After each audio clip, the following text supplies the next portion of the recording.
sports fans from all around the globe. I am your host, Jeff Dawson, East Coast sports investors, and this is your breakfast bankroll for Monday, March 21st, 2022. As we get closer to the first pitch of baseball, we got a couple weeks to go there, but we're getting closer. What a weekend. Obviously, March Madness took center stage.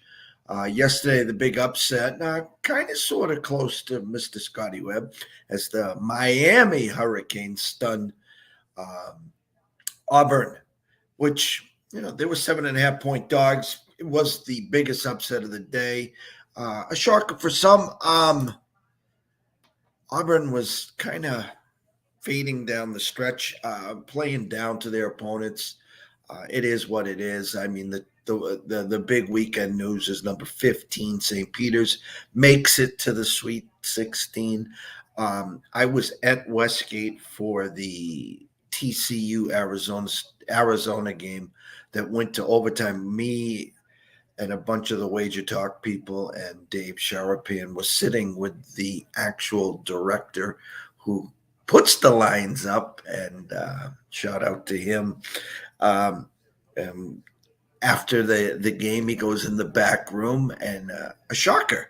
He put up Arizona -1, and I was way off on that number. And then we met him out afterward, and he goes, all the computer models, all the numbers are on Houston. They actually have Houston -1, 1.5, but the Arizona -1, which has been pushed to 1.5 and 2 at most books, is where that is going now. I have so many thanks, and we got still so much time here at ECSI. Yesterday, of course, with my right-hand man, Mr. Dave Sharapan. We started at South Point. We go to the Cosmopolitan. We go to the Westgate. Then we end in this small, well, it's not small. It's a local Vegas bar, and all the sports book directors go there at the last on Sunday of the first weekend of March Madness and celebrate. The weekend's over. Per Jimmy Vaccaro at South Point, the biggest for opening weekend they've ever had. I mean, it was pure insanity. It's just an amazing time out here. A lot of work getting done, meeting a lot of good people. As you see, I'm smiling ear to ear. I don't know how Sharapan does it. The allergies out here, though, are killing me. So that's, what. But let's bring Scott on. Enough of me. Let's bring on the man from the Palm Tree State himself, the one, the only, Mr. Scott E. Webb. On it, Scott. Sounds like you need to make a trip to the drugstore this morning, get some allergy medicine. Man, I woke up this morning, and when you get the air condition, I think I got it set in here at like 67, 68, kind of a meat locker, not that bad though. And then you add the allergies. Man, it sounds like I've been diving in a pool for 5-6 hours. I mean, the only pool I've been hitting after this will be the hot tub. But yeah, they're in summer form, Scotty, summer form. Yeah, it's since I moved out of the Midwest, I don't know, 30, 40 years ago. I mean, a long time ago. Holy shit, I'm that old. Anyway, when I was a kid in high school, I used to have, good morning, Marty. I used to have all kinds of hay fever allergies in the Midwest. And then I moved down, obviously, south here. And since then, I've never had any kind of allergy problems at all, ever. And my poor wife, she has asthma. And she moves down here with me, obviously, to the south, and we have pollen problems in the south, and she's allergic to the pollen, and so she's going through that right now. She just sneezes and sneezes and sneezes, and then she can't breathe, and then I'm like, holy shit, babe, go lock yourself in the closet or something. Holy cow! So it's I know what you're going through, and she always goes, well, it's not. I don't care about the sneezing. It's my eyes itch like hell, and blah blah blah. And I'm like, okay, babe, I've been there, done that, and then I moved away from it. So maybe we need to move to Colorado or something. I don't know. Yeah, I mean, I get it pretty good back home. Don't get me wrong. Spring, certain times of the summer. My hardest part was working in the golf course industry, and then working with my dad growing up with his landscaping company. And I'm telling you, it was brutal, but you kind of get adjusted to it. I don't have it as bad as some people, so I'm not here to nag and complain, but they are a pain in the you know what. Uh, and it is what it is. Weekend review, basically, in a nutshell. And I'm just going to say this again. I get asked a lot of questions. I got asked probably 24 times out yesterday my thoughts on the Story deal for the Red Sox. And again, my thoughts are probably what most people don't see, and it's the fact that I'm a big Xander Bogaerts fan. I love what he does. I love everything about him. I love his demeanor on and off the field. I love his clubhouse etiquette. I love everything about the kid. I really do. And I said, kid, okay, it's hard to find a damn good shortstop. And the fact of the matter is, because of the nerds, the analytics, his defensive, whatever the damn initials are, don't match up to the rest of the elite. Therefore, they're not going to give him the 30 million a year for, or the Correa deals. Correa got 33 for 3, so 100. I mean, if you could, maybe they short term him or something, but he's not going to do that. So the Story deal for me is simple. It's a stopgap. A Story. Travis gives him a wink, wink. Sure, I'll play second this year, but I want shortstop after that. And then, that gets Xander out of town. And then when I'm done at shortstop, I can move and play DH for you. Yeah, I think I think there's a lot to be said about analytics, and I use it every day, all the time. But I will say this much: defensive analytics are very difficult. And they're difficult because what's more important? Is range more important than the ability to throw the ball? Is defensive runs saved more important than turning double plays? I don't, that's how they do this. So there's no real one way to grade defense. I will say this: defensive run saved is a category that actually goes significantly towards winning. So if you have the ability to keep the opponent from scoring runs because of your defense, I think that plays a long way. And unfortunately for Bogaerts, that's not a good spot for him in that regards in terms of that category. Now there might be other categories where maybe part of that problem is because he has bigger range than some of the other guys. I don't know. I didn't go look at it in terms of that deep. I did look at it in terms of defensive run save. However, I will say this: since that has happened, both Fangraphs and Baseball Perspectives now have the Boston Red Sox as good as or tied with the Tampa Bay Rays. And now, because my opinion is Toronto's the best team in the East. And then you have sort of the Tampa, New York situation, and then you have Boston. However, the new kind of, I guess, look is that it's Toronto, and then you can put New York, Tampa Bay, and Boston now sort of in all of that same hat, and whoever comes out of it comes out of it. I just don't think Boston has the pitching right now to match up to the other two, and I don't think that Tampa Bay's pitching matches up to what the Yankees can do. The problem with the Yankees is even with all the maneuvers and stuff that they made, I'm gonna shock people by just saying this. I think the best move they made was Kiner Falefa, and the reason is because he's not a strikeout guy. They got 8 million guys in the lineup that strike out all the time, and he's not that. He's a guy that moves the ball around, gets on base, had almost 200 hits last year, and that's what this lineup needs, is a guy like that. So there's a lot of ways you can look at grading teams and leagues and divisions, and I think part of it though is how does the team play together? And you put that lineup together for the Yankees, and they still got lots of strikeouts in there. I mean, it's not going to be unusual to have a leadoff guy. They had Rizzo lead off in a preseason game yesterday. Not that means anything, but Rizzo leads off, he makes contact, and then Judge comes up, he strikes out, and the next guy comes up, which is Donaldson, he strikes out. So that's going to happen, and that's the way. And then Giancarlo Stanton can come up and he can strike out. So, I mean, they're going to have a lot of strikeouts in that lineup. So they need guys on base so that the RBI guys can drive in the runs, and that's where their problem is in that lineup. So I like Falefa there, and I think it means a lot.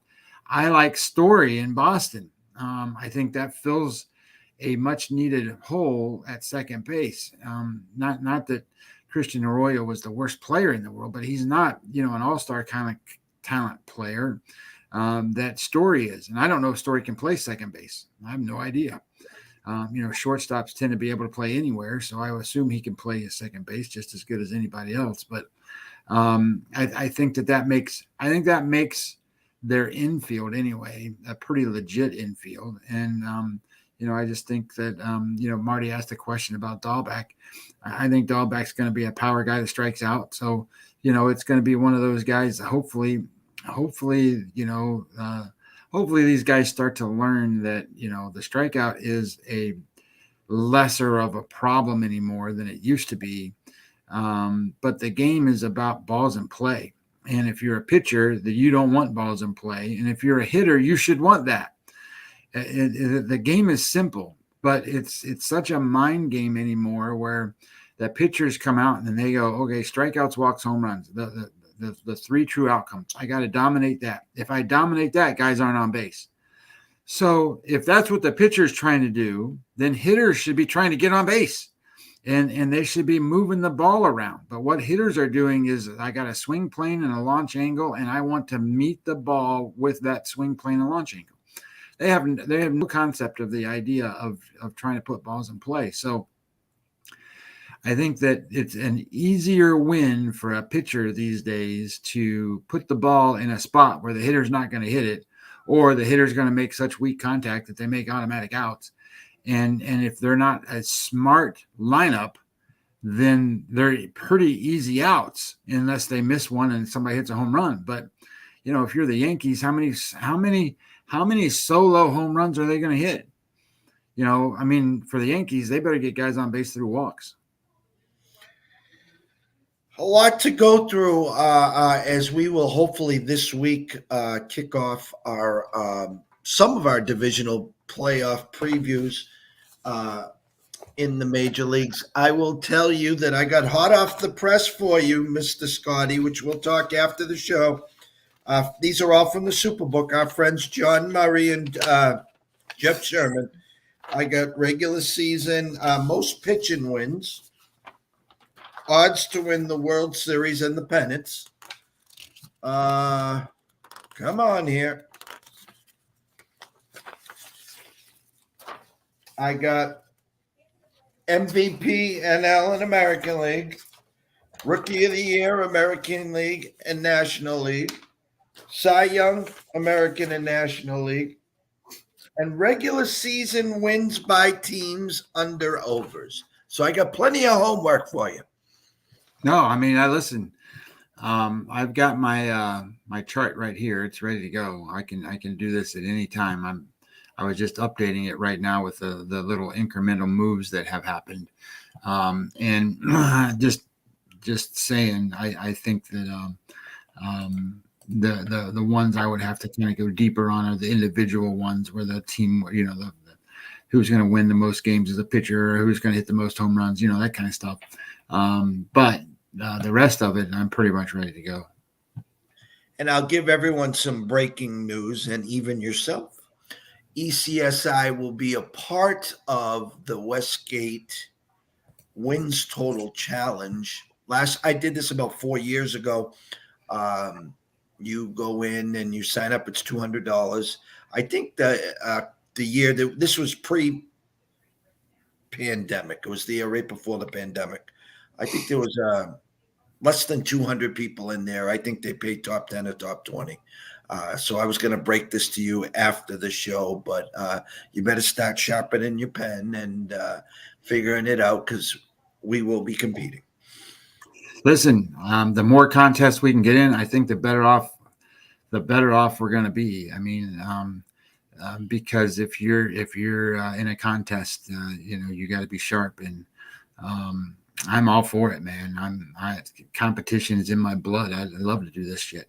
Marty's asking a question: who do you guys think the Dodgers will use as their closer now that Kenley Jansen is gone? And I'm just going to point blank tell you it's going to be Trinan. Mr. Blake, Marty, Mr. Blake. All right, so let's move on. What we're going to try to do today, I have a 12 o'clock my time, 3 o'clock East Coast time, lunch with Bernie Fratto. Not breakfast with Bernie Fratto. We have lunch with Bernie Fratto, which myself, I can't wait to finally break bread and with Bernie, hear some great stories and just talk. And we're going to go across the street to South Point, Del Mar, have a great lunch and talk some sports. Might be also entertained by the real Vegas Dave himself, Mr. Dave Sharapan, and we can go from there. But excited for that. And then I will keep everyone updated. I don't know if the closing bell will be 4:30 Eastern, 5 o'clock Eastern, 5:15, but I'll keep Scotty and everyone updated on that one as well. Marty also asked, Kimbrel, are you now? I talked to some Chicago people while I was out here. They're a little nervous for the fact that they think that Kimbrel doesn't have the mental fortitude to be the eighth and in the bridge to the ninth, and I don't think that they're going to move Hendricks out of the ninth spot. With that said, there's been talks of them dangling him and moving him, which, again, I think there would be a lot of teams. Do you think Chicago starts the season with him, or is there going to be would they try to move him? I will tell you that I have found out that the Atlanta Braves were in on Kimbrel before they signed Kenley Jansen. So if they're not going to bring Kimbrel back as a reunion there, I think that's going to be a tough spot to sell for anybody. So my thought would be is like the White Sox. The White Sox are a team that could use another starting pitcher. You lose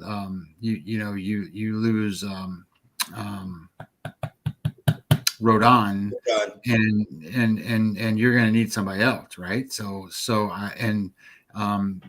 Keuchel's not that good anymore. So I think that they could use a starting pitcher. I mean, Dylan Cease is going to be awesome, and Giolito is going to be fine. But they need more. So you could certainly have Kimbrel in a trade piece to get a starting pitcher. Yeah, and especially if you're somebody that could use a Kimbrel service. But if you're the Atlanta Braves and you're going to make a reunion and bring him back, and you didn't do it, there's going to be a reason for that. So the cost either was too high or something, but that seemed like a pretty good match to me, and it didn't happen. I think that was probably a better match than Kenley Jansen going there. But anyway, they got Kenley Jansen, and shit, now they got 17 million guys that can come out of that Atlanta bullpen. And I think that is, to be honest, that's the advantage they have over the Mets now. The Mets can win in the starting pitching, but Atlanta wins on offense, and Atlanta wins in the bullpen. So what are you going to do? You're going to have the Mets throw their starters 7-8 innings, and I don't think that's going to happen either. So, and shit, every time DeGrom starts, they can't score runs anyway. So I think Atlanta's in a really good spot again. I think the Phillies made some strong moves there right at the end to bring up their talent. I just don't think they've got enough in the bullpen either. And it's just going to be an interesting fight. But if I don't know, I mean, the Dodgers could certainly use Kimbrel. They've got a good bullpen already without him. But anytime you lose anybody that's a key piece in the bullpen, you certainly can do that. I don't know who they would be willing to give up. Shit, they need pitching too. So starting pitching. I don't know what they would do to get Kimbrel out there, but he's signed, sealed, delivered. So it's a trade. That's going to be a trade. I think that there's still some trades to be made. I think there's 2 starting pitchers that are going to go. Sean Manaea from Oakland is going to go, and Frankie Montas from Oakland, he's going to go. So whoever gets those 2 pitchers will be better off than they were. And if anybody saw my article I wrote yesterday on velocity changes, the Minnesota Twins, they're going to need some help because Dylan Bundy, oh my God, that was not a very pretty sight yesterday. So he was a big sign for them. And he's gonna need to throw a lot of innings. But if he throws 88, 89 miles an hour, he's gonna get the shit rocked out of him. And they're gonna need more pitching. So they went out and got Carlos.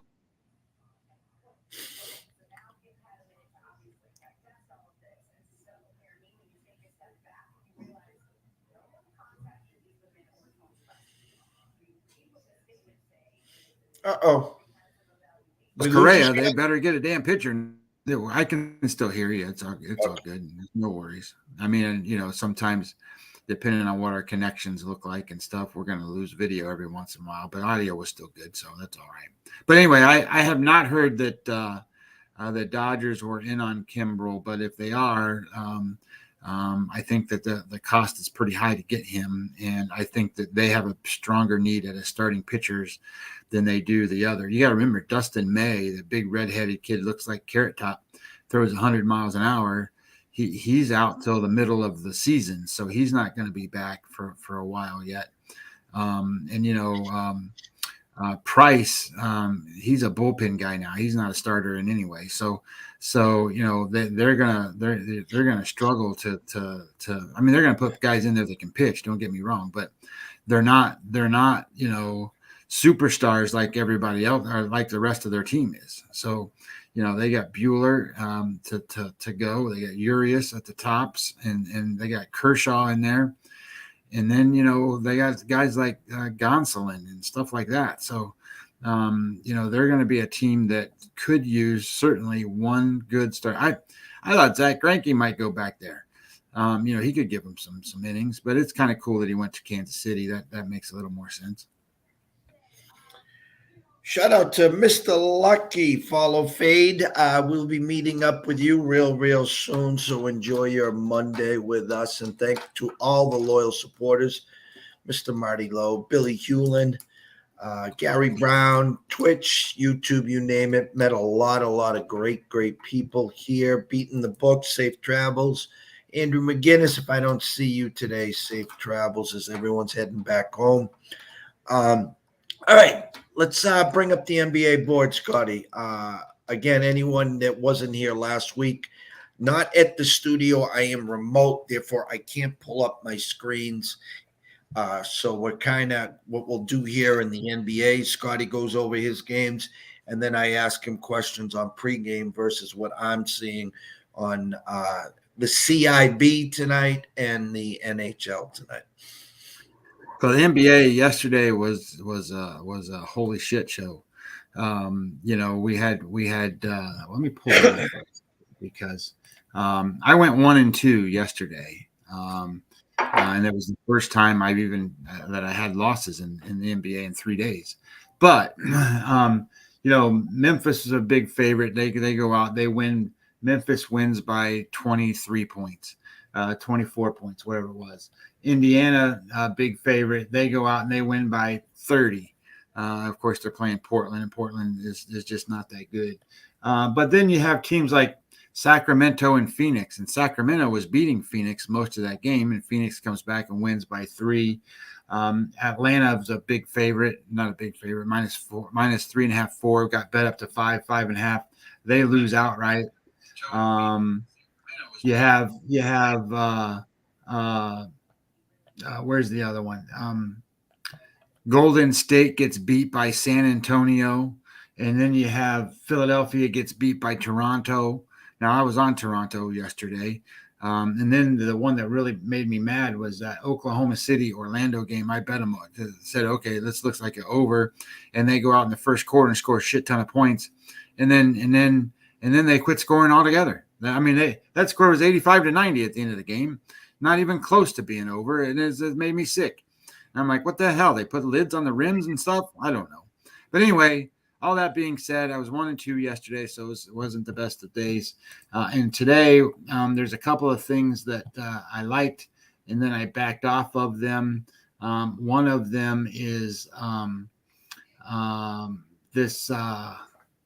Where is it? 221, 230. So the Lakers in Cleveland today, that line opened at 223.5. It's been bet up to 227 already. And I like it to go over the number, but I'm not going to, you've already lost 3.5 points of value there. So you're at 227. My number says 231. So at 231 in the opening line at 223, I'll bet it. But at 231 and it's 227, I've already lost value. I'm not going to bet it. So I passed on that one. And there was another one that was exactly like that I passed on, which was this Utah game. Utah and Brooklyn, the number opened at 229.5. It's now 232.5. And my number says 240. So, that was a great number to bet at 229, but now that it's 232, you've lost the value. So I'm not going to follow the steam. So what I do like though, is this New Orleans and Charlotte game, that the total opened 234. It's 235 right now. I like it to go over the 235. My number is 240 on that game, 241, I think actually. Yeah. 241. So I like the idea that that game can go over the number.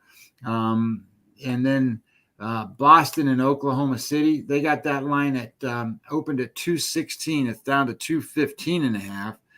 I know Boston plays great defense. Oklahoma City's going to have to figure out how to get to 108 points or so. But I like this game to go over that total. I think Boston's playing a really, really good offense. I think they got a shot, and Oklahoma City's not playing. They're playing one of the worst defenses in the league. So it's not impossible for Boston to score 125 tonight. If they score 125 tonight, you just need 90 out of Oklahoma City. So I like the idea here that game goes over the number. And the last one that I'm looking at is, and I haven't bet any of these just because it's too early. But Minnesota and Dallas plays tonight. My number says Minnesota should win that game, and Dallas is a 3.5 point favorite. So I'm looking at Minnesota plus the 3.5 right now. So those are the three games that I'm looking at: New Orleans, Charlotte over, Boston, Oklahoma City over, and Minnesota plus the 3.5. And as I get closer to that 4:30 or whenever we do the closing bell show, I'm sure we can finalize those details.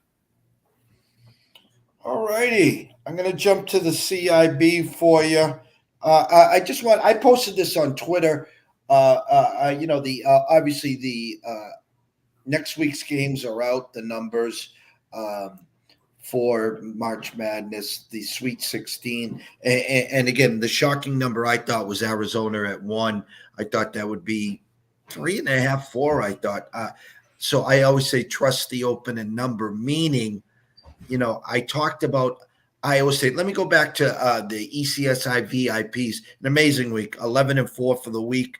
Our 3-team action parlay just falls short yesterday. We had Houston moneyline box to wire, had Iowa State plus the 5. They win outright. Needed Texas money line. And if you didn't watch the Texas game, got out to a 14-8 lead and then got outscored 20-0. Cut it to 6 at halftime, took the lead in the second half, and with a minute to go, was down 3, and the guard for Purdue hit a bomb for a 3 to put them up 6. I don't talk about reps. I don't talk about fixes, but I just have to throw this out there. And I was talking to Matt Yeomans from VEASAN last night about it, and he says that's their style. That's how Purdue plays. But Purdue went to the foul line 46 times, and Texas went to the foul line 12 times. Okay, so they took 34 more free throws. So you add 34 more free throws and a 20-0 run. you're not going to win 99.9% of the time. So it is what it is. But the ECSI family ends up plus 6 units for the week. Envelope Monday, a hell of a week. So congrats. Well earned and deserved there. Let's jump over to the CIT, Scott. There is a game that will be tipping off 10 a.m. your time. No, 1 o'clock your time, 10 a.m. my time. The Drake versus NC Wilmington. This NC Wilmington team, again, was a cash cow. And they just were never favored, and they just kept covering and covering and covering. Trust me, they got me a few times. Facing the Drake, 6.5-point opener, Scott. Wager Talk showing an opening number of 7, and Circa 6.5, Westgate 6.5, South Point 6.5, and DraftKings 6.5. It's showing 6.5 on pregame, $21,000 bet on the game, 62% of the money, 56% of the tickets on Drake. Yet the line's going down. Little RLM on NC Wilmington to start the week. 1 second. Not much there. Middle Tennessee State versus BU. This number's kind of an eye opener for me. Middle Tennessee State, who had a decent year. My locals BU. Okay, it is what it is. Middle Tennessee State opened up 4.5. Yeah, this I got to go look at that number for the open number. Yeah, showing 4.5. This is showing Circa 4.5, Westgate 4.5, DraftKings 4.5. On pregame, it's showing 4. Nobody wants to bet this game. $2,900 on the game so far. 75% of the money, 67% of the tickets on Middle Tennessee. Yeah, I can't see many people running the window to bet BU. So that number to me opened up low. So keep an eye on, I guess, BU right now, plus the 4.5. Good game on paper. Ohio versus Abilene Christian, rotation number 607, 608. An Ohio team that caught stride mid-season to late and then kind of faded versus an Abilene Christian team that's caught steam to end the year. They have Ohio minus 1.5 here, Scott. Yeah, Wager Talk says the line opened at 2. Circa 1.5, Westgate 1.5, South Point 1.5. Pregame has it 1.5, $19,000 on the game. 88% of the money is on Abilene Christian. 51% of the tickets is on Ohio. Yeah, I think the way Abilene's been playing, they're going to get a lot of action there, and they're a dog. So still interested that Ohio opened up as the favorite, though, but they've been Jekyll and Hyde for sure. Gulf Coast versus Coastal Carolina, rotation number 863, 864. Coastal Carolina opens up at 3.5, Scott. This shows Coastal Carolina open at 3. Says Circa's at 3, Westgate's at 3, South Point 3.5, DraftKings 3.5. So you got a little variance there. Pregame says 3.5, $2,200 on this one. It's probably all Jeff's money. 66% of the cash and 68% of the tickets on Coastal Carolina. All right. I'm going to bounce down to hockey. A lot of big numbers today. The Bruins open up minus 230 to 235 at Montreal. The locals here today, Vegas at Minnesota. Minnesota opens up minus 170, Scott. This shows, get down, there's the baseball. So Minnesota is showing they opened at minus 160, showing minus 160 at Circa, 165 at Westgate, 170 at South Point. So lots of variance there. And shows $4,800 on that game, 97% of the money and 89% of the tickets on Minnesota. Rotation number 3940, Edmonton, Colorado. Colorado opens up minus 195 and under over of 6.5 juiced minus 120. I'll tell you, all the public and D-Gens will be on the over for sure. What do you see for an opening number there? This is showing at Wager Talk 6.5, and minus 200 for Colorado, and it's throwing 6.5 all across the board, and anywhere from circus minus 182 up to win bets at minus 210. And we're looking at minus one. I don't know where they got that number from. Minus 162 for Wager Talk, but only $4,800 on the game. 97% of the money, 89%. Oh, I'm looking at the wrong game. We're not on Vegas, Minnesota still, are we? Which game? Nashville, Anaheim. Yeah, that's what I thought. Okay, so yeah, we're showing 4,200 on the game. This is showing 99% of the money and 94% of the tickets on Nashville. All right. Closing thoughts, Scott. Closing thoughts are that I'm gearing up for baseball. I'm glad we got a couple of days of break from this damn college basketball shit. No, I'm just kidding. But I the basketball is great. The way that it works and all of that stuff. And then we're going to start preaching about don't be betting these goddamn preseason baseball games. Learn other things from them. And I think that obviously one of the things you can learn from is the velocity on pitchers, and you need to follow that stuff. Now I'm posting that I'll probably post it once or twice a week. But the idea being is that you can learn a lot and you can capitalize because the book's not ready for that. If you got say, and I don't know who they're playing right off the top of my head, I can look, but say Minnesota's playing at home and they're going to play, let's just say they play the Detroit Tigers and it's opening weekend or whatever. And, Minnesota is not going to throw Bundy, the first guy, but he might be the second guy. So if Bundy's the second pitcher out and they're going to face Detroit, they're going to be a favorite. But Detroit's going to throw somebody like Skubal second.